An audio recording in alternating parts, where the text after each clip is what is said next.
Hey guys, I'm here with Branden Guest. He's an up-and-coming prospect in the UK team. How are you doing today? Yeah, I'm good, thanks. All right, so you're the AFC light heavyweight champion now, correct? Yeah, that's correct. How did that feel to win that belt? It felt amazing. Trained so hard for it. I've been waiting for a title shot. It came, so I took the risk against someone who were undefeated and managed to pull off the win. Perfect, that's awesome. Where did you get the name Brass Knuckles? I was just curious about that. Brass knuckles, right? Basically, quite a few years ago, just before I started fighting, some people started calling me names, mainly because obviously when I was punching a lot and stuff like that, and never seen injuries, and like I don't really know. I just started getting called it a little bit. And I thought it's all right, like it's a good name, so I took it along with me, and it stuck since. I know. I was thinking. It sounded like Bobby Knuckles of Robert Whitaker for a second there. So, I was wondering if you got it somewhat from that. First of all, what made you get into MMA? Like, what made you want to start? What made you have the drive to fight someone?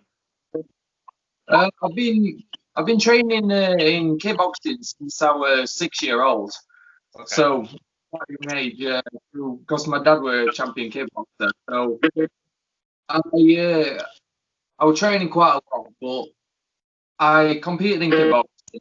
It wasn't I don't know, it wasn't competitive enough, and I seen quite a lot of guys doing the MMA. Went to a local MMA show, and I thought, all right, something maybe that I could do this. I'd done all the groundwork, quite a lot of striking, but I'd never put it to the test. So I switched up my club, started knuckling down, and after a few years of training, I decided on my first fight.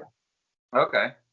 Like, were you always going to aim for 205? Like, what weight do you walk around? I know it's an iffy weight class because like it goes 185 to 205. So I don't know. Like, are you consider it the perfect weight class? You wish there was like a 195. I know there's always been talks about that.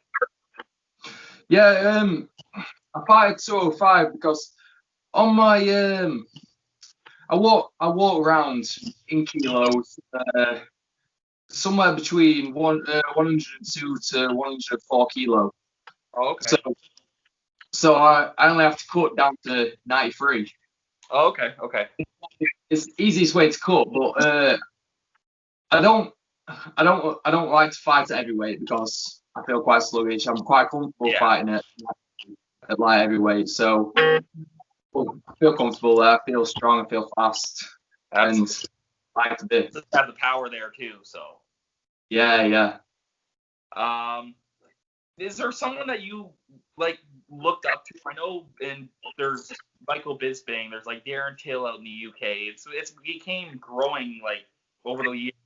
Tons of prospects have came out of there. Is there someone you looked up to that? Yeah, someone who I looked up to, quite an old one, being Chuck Liddell. Oh, he was the first man. I met him back when I was probably about 8 years old, and since that I watched his fights, and I just loved it. I loved it. Great. Yeah, absolutely. There's nothing wrong with seeing someone get knocked out, right? Yeah, that's it. Is there any next fight? Like, do you have anything? I know it's with COVID, it's been a little iffy. They're just trying to figure it out. Is there anything or news that you share or? Well, I did have a title for October, but again, due to COVID, that's had to be cancelled. Been moved to November, cancelled. Well, so far I'm looking at front end of next year, but I'm still looking around a minute. Absolutely, you have to. Do you think, is there something you'd look to go for in the future? Like, would you love to do the Ultimate Fighter if you got a call, or would you just like to jump right in there with Bellator, UFC? Is it something that you have your eye on for the future? Definitely getting my experience at amateur before moving up to pro. I don't want to rush pro time soon. I want to get at least 10 amateur fights before moving up to pro. Yeah, definitely pro ranks are there for me. I'm still quite young, being 22, so Yeah. I've got enough time to get there. But definitely one of the two, like one of the two big competitors, and it's somewhere to be in it. Yeah, absolutely, I agree. But if you got the call, do you think you would take it if they said, "Hey, let's go on Ultimate Fighter or let's do the Contender Series"? Currently, where I am now, it'd be debatable, Yeah, but getting the opportunity in a few years' time, 100%. absolutely. Um, my next question is: there is some fights for the light heavyweight title this weekend. Did you want to give a prediction on the co-main and the main event for this UFC if you're going to watch it? Do you know what? I don't know. I really won't know what to think because obviously since it went vacant, it's hard to think who would be a top prospect in that. Absolutely. I do. Do you think do you got John Malkovich or Dominic Reyes this weekend? I do like Ray's. I love his style, but that's going more towards who I like the most. But I would have to say him as well. Yeah, I think Dominic Reyes should win this weekend. And are you looking forward to the main event between Paulo Costa and Israel Adesanya? I don't know. It's one of them fights where it's like, I don't really watch them too much, so it's like I'm not really that interested in him as much. I mainly watch the fights where I'm interested in the fighter more. Absolutely. Before we wrap it up, did you want to give a shout out to any of your sponsorships or anything, or like that you'd like to say?